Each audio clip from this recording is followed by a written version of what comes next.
வணக்கம் குழந்தைகளா. சிண்ட்ரெல்லா கதை உங்களுக்கு தெரிஞ்சிருக்கும். ஆனா இன்னைக்கு நம்ம ஒரு ஸ்பெஷலான ஆங்கிள் இருந்து இந்த கதையை கேட்க போறோம். யாரோட ஆங்கிள் தெரியுமா?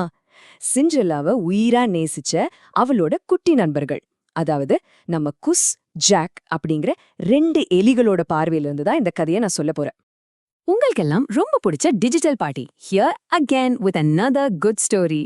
ஆமா கண்ணுகளா, இந்த எக்ஸ்பிளைனர்ல நம்ம குட்டி எலிகளோட உலகத்துக்குள்ள போய் என்ன நடந்துச்சுன்னு பாப்போமா? வாங்க. எலிகள் ரொம்ப பாசமா கூப்பிட நம்ம சிண்ட்ரெல்லையே அவளோட சொந்த வீட்லயே எப்படி கஷ்டப்பட்டாள்னு பார்த்தா உங்களுக்கு ரொம்ப கோபம் வரும். அவளோட மாற்றாந்தாய் லேவிட்ரமேன், அப்புறம் அந்த அக்காக்கள் அனஸ்தேசியா, ட்ரிசலா, இவங்க 3 பேரும் அவளை ஒரு வேலைக்காரி மாதிரி தான் நடத்துனாங்க.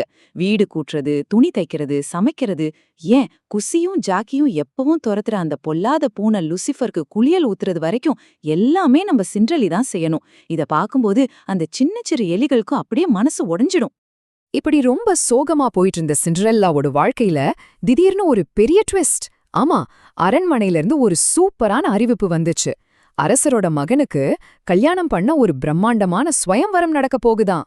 ராஜ்யத்துல இருக்கிற எல்லா இளம் பெண்களுக்கும் அழைப்பு வந்திருந்தது. இத கேள்விப்பட்டதும் நம்ம சிண்ட்ரெல்லிக்கும் நம்ம குட்டி எலிகளுக்கும் வந்த சந்தோஷத்துக்கு அளவே இல்ல.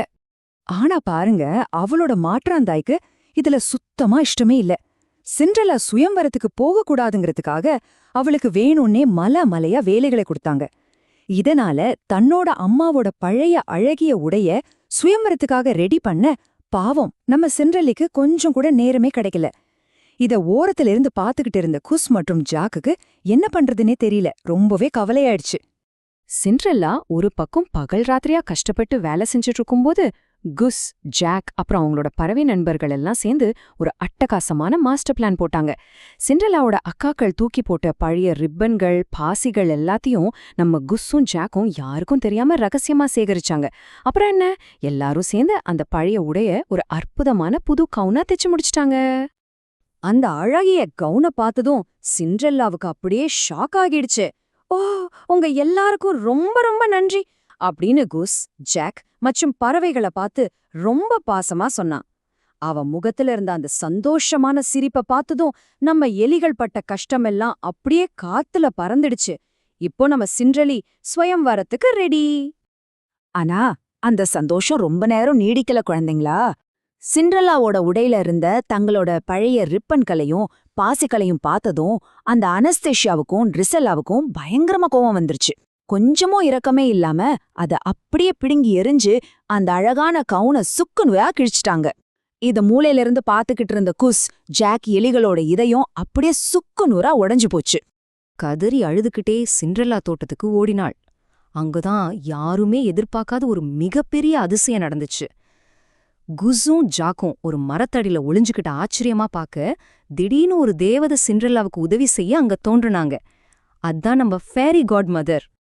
பிபிடி பாப்பிடி பூ அப்படின்னு அந்த தேவதை தன்னோட மந்திரக்கோல ஒரு சுழட்டு சுழட்டினாங்க. அவ்வளவுதான், ஒரு சாதாரண பூசணிக்கா பிரம்மாண்டமான வண்டியா மாறிடுச்சு. சிண்ட்ரெல்லாவோட கிழிந்த ஆட ஒரு தகதகுக்கிற தேவதை கவுனா மாறிடுச்சு. கால்கள்ல பளபளக்கிற வண்ண கண்ணாடி செருப்புகள். இத பார்த்ததும் குஸ்ஸுக்கும் ஜாக்குக்கும் ஒரே கொண்டாட்டம்தான். சந்தோஷத்துல துள்ளி குதிச்சாங்க. ஆனா இந்த மந்திரம் எல்லாம் நள்ளிரவு வரைக்கும் தான் வேலை செய்யும்னு தேவதை கண்டிப்பா சொல்லிட்டாங்க. அன்னைக்கு சாயங்காலம் சுயம்வரத்துல நுழைஞ்ச சிண்ட்ரெல்லாவோட அழக பார்த்து அந்த அரண்மனையே வியந்து போச்சு. இளவரசனோட சேர்ந்து இரவு முழுக்க அவ நடனமாடினா. உண்மையிலேயே அது ஒரு கனவு உலகத்துல மிதக்கிற மாதிரி இருந்துச்சு. ஆனா நேரம் போறதே தெரியல. நள்ளிரவு வந்ததும் கடிகாரம் டாங் டாங்னு அடிக்க தொடங்குச்சு. தேவதையோட நிபந்தனை ஞாபகத்துக்கு வர சிண்ட்ரெல்லா பயத்துல வேகமா ஓட ஆரம்பிச்சா. அப்படி அறக்க பறக்க ஓடும்போது அவளோட அந்த கண்ணாடி செருப்புகள்ல உன்ன படிக்கட்டிலேயே விட்டுட்டு வந்துட்டா. உன் பெயர் என்னன்னே எனக்கு தெரியாதே அப்படின்னு இளவரசன் கத்த சிண்ட்ரெல்லா இருட்டுல மறைஞ்சிட்டா.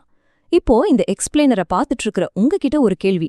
படிக்கட்டுல விட்டுட்டு போன அந்த கண்ணாடி செருப்பை வச்சு இளவரசன் அந்த மர்ம பெண்ணை கண்டுபிடிப்பானா? சிண்ட்ரெல்லாவோட குட்டி நண்பர்கள் மறுபடியும் அவளுக்கு உதவி செய்வாங்களா? என்ன நடக்கும்னு நினைக்கிறீங்க? சிண்ட்ரெல்லி அப்புறம் அவளோட உண்மையான எலி நண்பர்களோட கதை இதோட முடிஞ்சிடல குழந்தைங்களா. இதுக்கப்புறம்தான் நிறைய விறுவிறுப்பான விஷயங்கள் நடக்க போகுது. இந்த அழகான கதை இன்னும் தொடரும். குஸ் மற்றும் ஜாக் பார்வையிலிருந்து இந்த சிண்ட்ரெல்லா எக்ஸ்பிளைனர் உங்களுக்கு ரொம்ப பிடிச்சிருக்கும்னு நினைக்கிறேன். உங்களுக்கு பிடிச்சிருந்தா கண்டிப்பா like, share and subscribe to digital party. மீண்டும் இதே மாதிரி ஒரு சூப்பரான கதையோட உங்களை சந்திக்கிறேன். பை குட்டீஸ்.